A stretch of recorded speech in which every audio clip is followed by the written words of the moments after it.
In Chichester, England, danger is lurking behind every corner. It's called boredom. At least according to one anonymous crusader who's made it his mission to fight back against what he calls a fun deficit. His weapon? Satirical signs. His battleground? The city's streets. And his identity? Still a secret. But today I'm going to tell you about this man's ingenious plan to get his town to lighten up a little. Welcome to the Goodish News channel. I'm Ashley, your professional pessimist. In an effort to be more optimistic, I'm bringing you news stories that won't throw you into a depression spiral. While I can't promise that the news I give you will be great news, it will at least be good-ish. A man in England is fighting back against boredom, and he's fighting it with the most British weapon: passive-aggressive humor.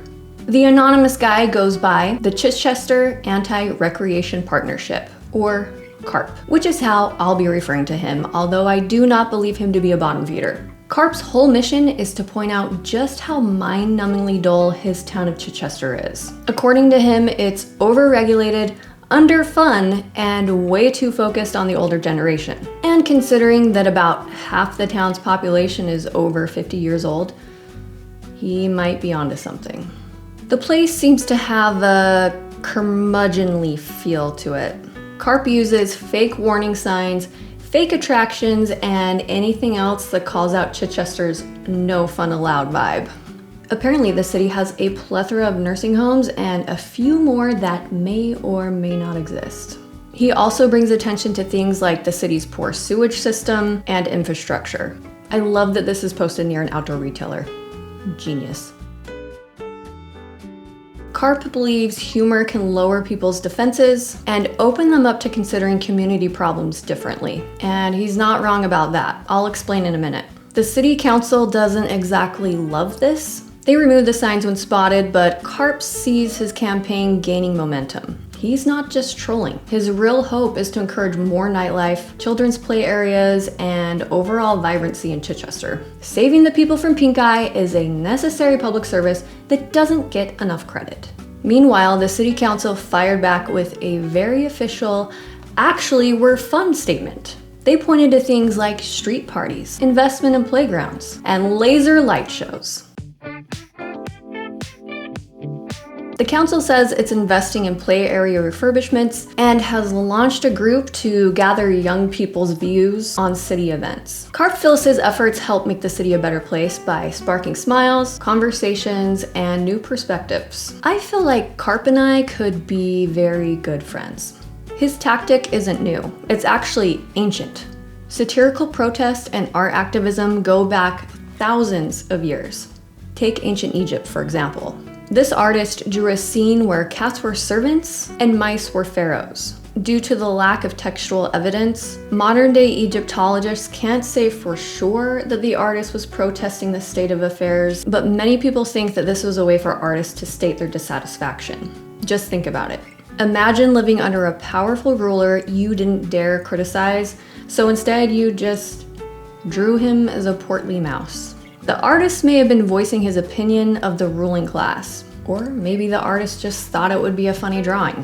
The Greeks loved satire too. Aristophanes, one of their most famous playwrights, made a career out of mocking politicians and philosophers. The guy had a lot of opinions and he wasn't afraid to let everyone know what they were. Shakespeare was also into satire. He would poke fun at the upper class and politicians in plays like A Midsummer Night's Dream and Henry IV. Fast forward to 18th century Europe, and satirical art really picked up steam. James Gillray is regarded as the father of the political cartoon. Gilray's favorite targets were King George III and Napoleon Bonaparte. His print called The Plum Pudding in Danger, where Britain and France carve up the world like it's dinner, is still iconic.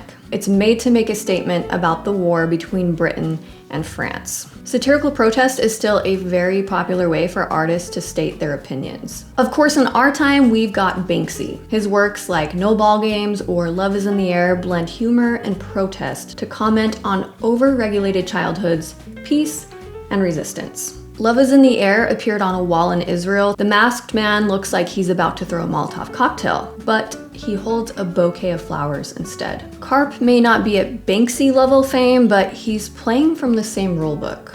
Satire grabs attention, makes people think, and opens the door for conversations that yelling usually slams shut. Humor makes things more approachable and less confrontational. Think about this. Are you more likely to listen to someone who's screaming in your face or someone who has a funny, quick quip to state their opinion on something? CARP could have shown up to a city council meeting, do they have those in the UK, and scolded the local government about what a drag the city is, but would anything change? I'm guessing not. But slap that same idea on a cheeky sign, suddenly people are sharing it online and maybe even agreeing. But here's why CARP's strategy is clever. He's using humor to make people pay attention. Instead of storming a council meeting with a megaphone, he's making people laugh. And laughter lowers defenses. It makes us more open to hearing ideas we might normally ignore. By posting signs around town, he's able to make others aware of the situation. Then maybe other citizens will say, yeah, this town is pretty boring. Maybe we should do something about it. Local government can try to pretend like the signs don't exist, but CARP has garnered quite a following. In fact, it's going so well, he sells merch. I'll link to the website in the description. So yeah, maybe the town council has laser light shows, but CARP's got the people, the signs, and the internet. And between you and me, I think he's winning. If you're looking for more good news in your life, check out this video right here. And if you enjoyed this video, please give it a like and consider subscribing so we can ignore all the bad news together.